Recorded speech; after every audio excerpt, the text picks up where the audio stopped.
We're now on to step 3 for learning our times tables, and this is very similar to step 1 and step 2, but it just takes it one step further in terms of difficulty.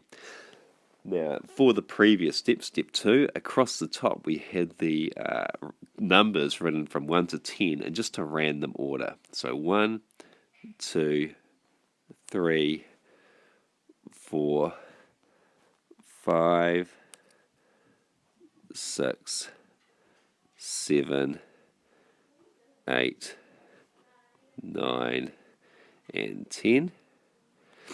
And for step 2, down the vertical axes, we had them written in the numerical order from 1 through to 10. But for step 3, these are also going to be in a random order. So I'll start here and I'll go 1 at the bottom. 1, 2, 3, 4, 5, 6, 7, 8, 9, and we'll do 10 just above the 9. Now, and it's the same process as was used for the previous steps. We start with the first number on the horizontal axes, so we'll be starting with the 4 times tables. Now, as you do them, it's important that you follow the order that we've got down the vertical axes. Don't start with the 1 times question. Start with the first one, the 3 times question. So 3 times 4 is 12. 7 times 4 is 28. 2 times 4 is 8. 5 times 4 is 20. 10 times 4 is 40. 9 times 4 is 36. 4 times 4 is 16. 6 times 4 is 24. 8 times 4 is 32. And 1 times 4 is 4. So the next one that we'll be doing, I'll change the colour again, is we're going to be doing the 8 times tables. And again, we're going to be following the order that's been written down the vertical axes. So we'll start with 3 times 8 is 24. 7 times 8 is 56. 2 times 8 is 16. 5 times 8 is 40. 10 times 8 is 80. 9 times 8 is 72. 4 times 8 is 32. 6 times 8 is 48. 8 times 8 is 64. And 1 times 8 is 8. Moving on, we'll now go on to the 10 times, because again, the 10 times is the next one that appears on the horizontal axes, and again, we'll follow the same order down the vertical axes. So 3 times 10 is 30. 7 times 10 is 70. 2 times 10 is 20. 5 times 10 is 50. 10 times 10 is 100. 9 times 10 is 90. 4 times 10 is 40. 6 times 10 is 60. 8 times 10 is 80. And 1 times 10 is 10. Moving along, we're now on to the 1 times tables, the next one on the horizontal axes. So we'll start with 3 times 1 is 3. 7 times 1 is 7. 2 times 1 is 2. 5 times 1 is 5. 10 times 1 is 10.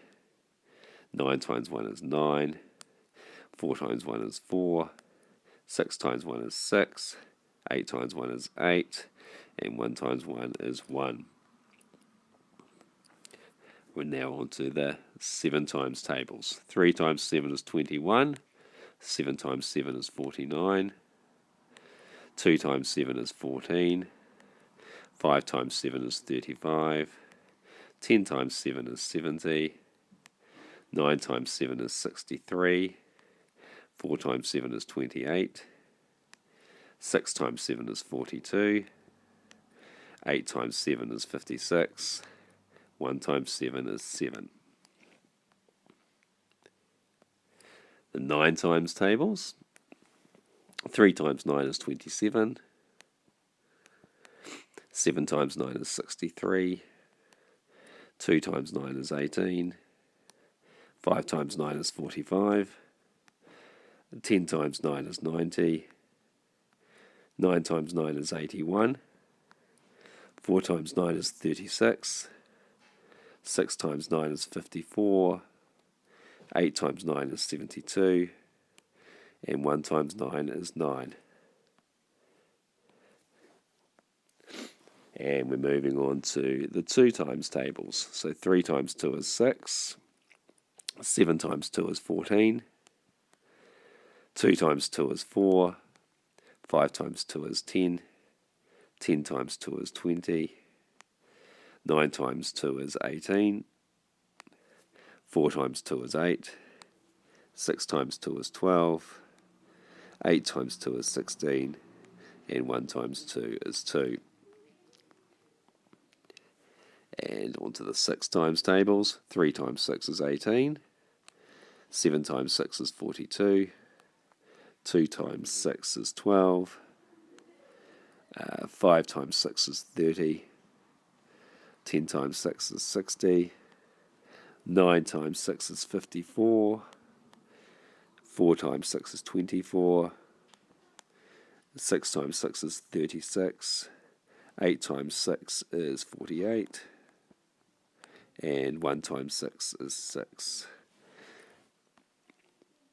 Now we're on to the 3 times tables. 3 times 3 is 9. 7 times 3 is 21.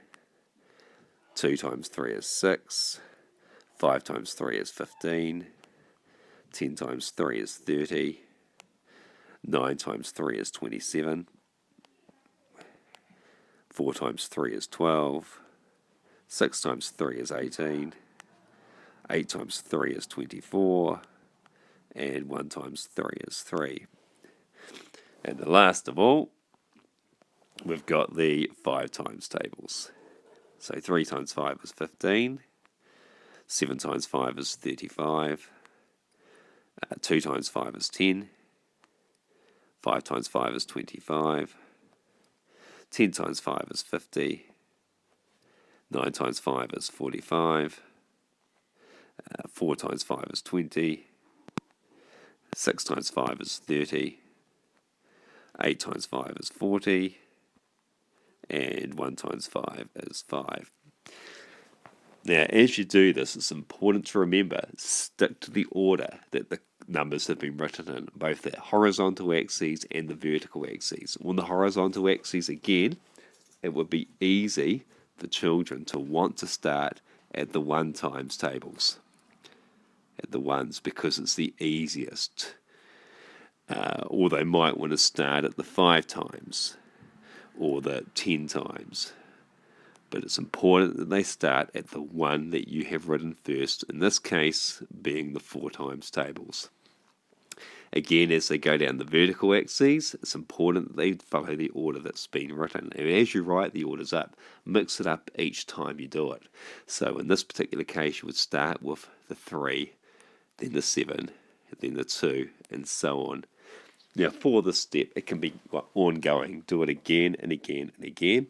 And do it more than once a day. And as we've done with the previous steps, time them. The first time, it might take a little bit longer. Again, it could take up to 15 minutes, but just gradually bring that time down. See if they can do it in less than 12 minutes, in less than 10 minutes, in less than 8 minutes, in less than 6 minutes, in less than 5 minutes, until the recall is automatic. Now, times tables or not knowing timetables is a major stumbling block, I believe, to children having success in maths.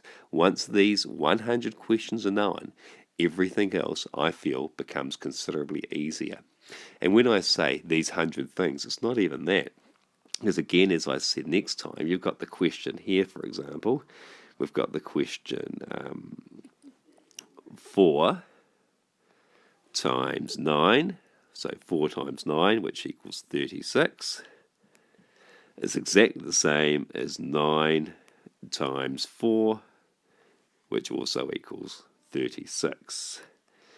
A lot of them, the kids just know straight away. You've got the whole of the 1 times tables all the way down here.